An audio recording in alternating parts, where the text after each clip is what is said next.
कक्षा में जब मैं अपने छात्रों के बीच खड़ा होता हूँ तो उनकी आंखों में भविष्य की चमक और हल्की सी चिंता एक साथ दिखाई देती है। वे अक्सर उत्सुकता से पूछते हैं, सर अगले 10 साल में हमारा अकाउंटिंग करियर कैसा होगा। उस पल मैं केवल पढ़ाई की बातें नहीं करता बल्कि उन्हें एक प्रेरक कहानी सुनाता हूँ। राजीव की एक साधारण शुरुआत करने वाले राजीव ने सही दिशा, मेहनत और लगातार सीखने की ललक के बल पर सिर्फ 6 महीनों में अपनी स्किल्स को अंतर्राष्ट्रीय स्तर पर पहुंचा दिया और फिर अपने जुनून के मुताबिक सही प्रोफेशनल रास्ता चुना। मैं यह कहानी सिर्फ इसलिए नहीं सुनाता कि यह प्रेरणादायक है, बल्कि इसलिए कि यह मेरे मिशन से जुड़ी है। मेरे YouTube channel global students guider पर मैं दुनिया भर के छात्रों के लिए कैरियर, जॉब और एजुकेशन से जुड़ी प्रैक्टिकल और इंसाइटफुल बातें साझा करता हूं, ताकि हर छात्र न सिर्फ भविष्य की चुनौतियों को समझ सके बल्कि अपने लिए सही रास्ता भी चुन सके। यही वजह है कि मैं मुस्कुरा कर कहता हूँ,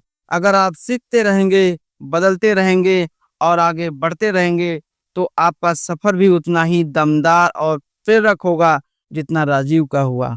राजीव की कहानी वाराणसी की गलियों में बसी एक तंग सी गली के आखिर में 2015 की सर्दियों में एक पुराना सा ऑफिस था। पंखे की चरमराहट और कागजों की सरसराहट ही यहाँ की सबसे बड़ी आवाजें थी। उसी के एक कोने में लकड़ी की अलमारी और तारों के जाल के बीच राजीव बैठा करता था। दिन भर उसकी उंगलियां टैली में वाउचर पोस्ट करने में नाचती और शाम ढलते ढलते बैंक रिकंसिलिएशन की आखिरी एंट्री के साथ उसकी सांसें थम सी जाती। महीने के अंत में बैंक बैलेंस तो मिलता ही था, लेकिन उसकी जेब में सिर्फ 12,000 की तनख्वाह और दिल में एक बेकरार सपना, कुछ बड़ा करूंगा। रास्ता धुंधला था लेकिन सपनों की आग उसे रोज उस ऑफिस तक खींच लाती। 2 साल बाद 2017 की एक तपती दोपहर में हवा में कुछ अलग सा था। कंपनी ने अकाउंटिंग अपग्रेड का ऐलान किया था। IT टीम के 2 लोग हाथ में लैपटॉप लिए सीधे उसके डेस्क पर आ पहुंचे। उन्होंने मुस्कुराकर कहा, राजीव, अब हम क्विक बुक ऑनलाइन इस्तेमाल करेंगे। राजीव की आंखों में उम्मीद चमकी, शायद काम अब आसान हो जाएगा, लेकिन वह उम्मीद जल्दी ही उलझन में बदल गई। पहली बार जब उसने देखा कि बैंक फीड बिना उसके छुए अपने आप अपडेट हो रही है और सॉफ्टवेयर डुप्लीकेट इनवॉइस पर लाल रंग का ऑटो अलर्ट दे रहा है, तो उसके अंदर एक ठंडी लहर दौड़ गई। ये तो मेरा काम छीन लेगा। यह ख्याल उसके दिल पर भारी पत्थर की तरह बैठ गया। उंगलियों की आदतें, सालों का रूटीन, क्या ये सब अब बेमानी हो जाएगा? उस शाम दफ्तर से घर लौटते वक्त गंगा घाट के पास एक पुराने चाय के ठेले पर मैं पहले से बैठा उसका इंतजार कर रहा था। उसने आते ही कप हाथ में लिया, एक गहरी घूंट ली और धीमे से बोला, सर, लगता है मशीनें हमें बदल देंगी। उसकी आवाज में डर और उलझन साफ झलक रही थी। मैंने उसकी आंखों में देखकर मुस्कुराया और कहा, नहीं बेटा, मशीन सिर्फ डेटा संभालेंगी, असली खेल तो फैसले लेने का है, और वो कला इंसान से बेहतर कोई नहीं कर सकता। वो तुम्हें सीखना पड़ेगा और यही तुम्हें आगे ले जाएगा। उस क्षण शायद उसने पहली बार महसूस किया कि बदलाव डराने के लिए नहीं बल्कि ऊपर उठाने के लिए आता है, बस उसे अपनाने का हौसला चाहिए। उस दिन से राजीव ने ठान लिया कि वो खुद को डेटा एंट्री क्लर्क से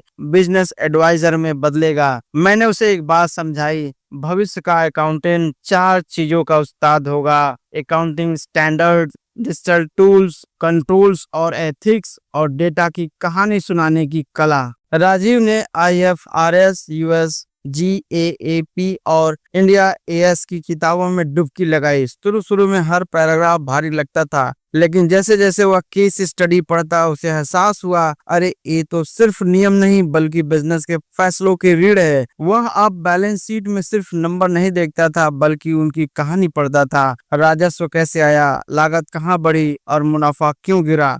फिर उसने एक्सेल के पावर क्वेरी और पावर पाइवोट में हाथ साफ किया। रात रात भर यूट्यूब ट्यूटोरियल्स देखे, फ्री डेटा सेट्स पर प्रैक्टिस की। जल्द ही उसने पावर BI में इंटरैक्टिव डैशबोर्ड बनाना सीख लिया, जहां CFO एक क्लिक में पूरी कंपनी का प्रॉफिट एंड लॉस देख सकता था। राजीव ने SOX, सार्बेन्स-ओक्सले एक्ट की बारीकियां पढ़ी और इंटरनल कंट्रोल्स डिजाइन करना सीखा। उसने समझा कि वह बड़े संगठन में भरोसा सिर्फ आपके डेटा से नहीं बल्कि आपकी प्रक्रियाओं से भी आता है। राजीव की प्रेजेंटेशन देने की शैली पूरी तरह बदल चुकी थी। पहले वह मीटिंग में केवल रिपोर्ट के पन्ने पर छपे आंकड़े पढ़कर सुनाता था, जिन्हें सुनकर ज्यादातर लोग या तो भ्रमित हो जाते या उनकी रुचि खत्म हो जाती। लेकिन अब वह सिर्फ आंकड़े नहीं बोलता था, वह उन्हें कहानी की तरह पेश करता था। जटिल डेटा को वह रंगीन और इंटरैक्टिव ग्राफ में बदल देता, जहां हर लाइन और बार चार्ट के पीछे एक कारण और समाधान छिपा होता। उदाहरण के तौर पर कैश फ्लो में गिरावट के ग्राफ के साथ वो वास्तविक बिजनेस घटनाओं को जोड़ता, जैसे देर से आने वाले कस्टमर पेमेंट, बढ़ते ऑपरेटिंग कॉस्ट या इन्वेंट्री मैनेजमेंट की कमी। फिर उसी प्रवाह में वो बताता कि इन चुनौतियों को अगले 6 महीने में कैसे पलटा जा सकता है, जैसे क्रेडिट पॉलिसी में बदलाव, सप्लाई चेन सुधार या ऑटोमेशन में लागत कम करना। उसकी प्रस्तुति अब सिर्फ डेटा का ढेर नहीं होती थी, बल्कि एक विजुअल रोडमैप बन जाती थी, जो हर टीम मेंबर को स्पष्ट दिशा और कार्रवाई की प्रेरणा देता था।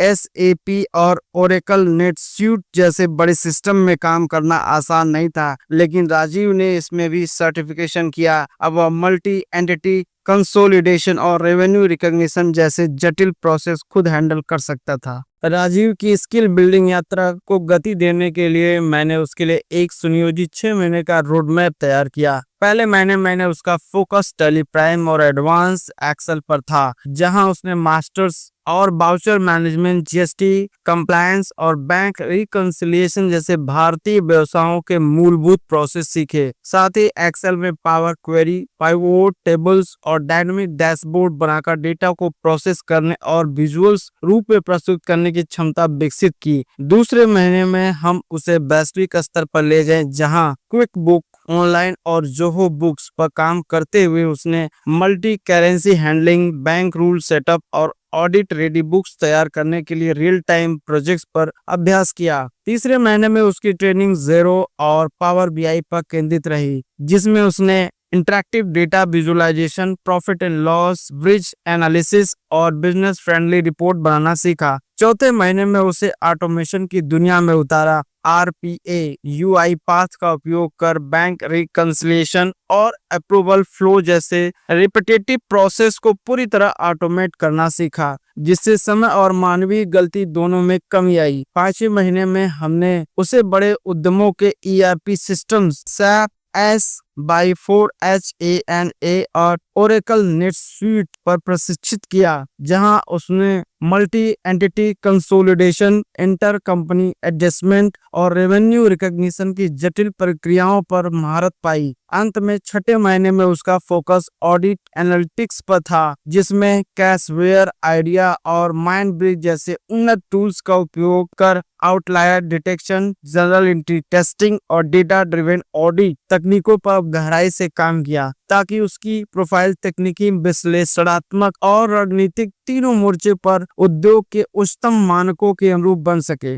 जब राजीव की तकनीकी और विश्लेषणात्मक क्षमताएं उद्योग मानकों के बराबर आ पहुंची, तब उसके सामने सबसे बड़ा मोड़ था, कैरियर में कौन सा प्रोफेशनल क्वालिफिकेशन चुना जाए। मैंने उसे दोनों विकल्पों की तस्वीर साफ की। CPA US उन प्रोफेशनलों के लिए उत्कृष्ट है जो ऑडिट, फाइनेंशियल रिपोर्टिंग, टैक्सेशन और कंट्रोलशिप जैसी भूमिकाओं में महारत हासिल करना चाहते हैं, जहां अनुपालन और सटीकता सबसे बड़े मूल्य होते हैं। वहीं CMA US अधिक उपयुक्त है उनके लिए जो financial planning, performance analysis, cost management और बिजनेस स्ट्रेटजी में गहराई से जुड़ना चाहते हैं, जहां संख्याओं के पीछे की कहानी समझना और उन पर आधारित भविष्य के निर्णय तैयार करना आम होता है। राजीव की रुचि हमेशा से डेटा की परतें खोलकर उसके मायने समझने और उसे व्यवसायिक फैसलों में बदलने की रही है। इसलिए गहन विचार विमर्श के बाद उसने CMA US की राह चुनी, ताकि वह संगठनों की रणनीतिक दिशा में सीधे योगदान दे सके। बदलते साल बदलता राजीव। 2015 का वो युवक जो बाउचर पोस्ट करता था, अब बोर्डरूम में CEO और CFO के साथ बैठकर अरबों के निवेश पर चर्चा करता था। उसकी सैलरी 7 अंकों में थी। उसका नाम अंतरराष्ट्रीय प्रोजेक्ट में शामिल होता था। एक दिन इंटरव्यू में उससे पूछा गया, आपकी सबसे बड़ी उपलब्धि क्या है? वह मुस्कुराकर बोला, मैंने AI को अपना दुश्मन नहीं बल्कि सबसे बड़ा साथी बना लिया। राजीव की यात्रा हमें यह गहरी सीख देती है कि तकनीक, विशेषकर AI, आने वाले वर्षों में अकाउंटिंग और फाइनेंस जैसी प्रोफेशनल फील्ड्स में दोहराए जाने वाले रूटीन और मैकेनिकल काम को तेजी से खत्म कर देगी। Bank reconciliation, data entry, invoice matching जैसे कार्य अब सिस्टम अपने आप कर पाएंगे। लेकिन इसके साथ यह सच्चाई भी उतनी ही महत्वपूर्ण है कि इंसानी जजमेंट, एथिकल सोच और बिजनेस के लिए लंबी अवधि का विजन रखने वाले प्रोफेशनल की अहमियत पहले से कहीं ज्यादा बढ़ जाएगी। ऐसे लोग न केवल डेटा के पीछे की कहानी समझेंगे बल्कि उस जानकारी का सही, जिम्मेदार और रणनीतिक उपयोग भी करेंगे। राजीव ने समय रहते अपने स्किल्स को नए टूल्स, एनालिटिक्स और स्ट्रेटेजिक थिंकिंग से अपग्रेड किया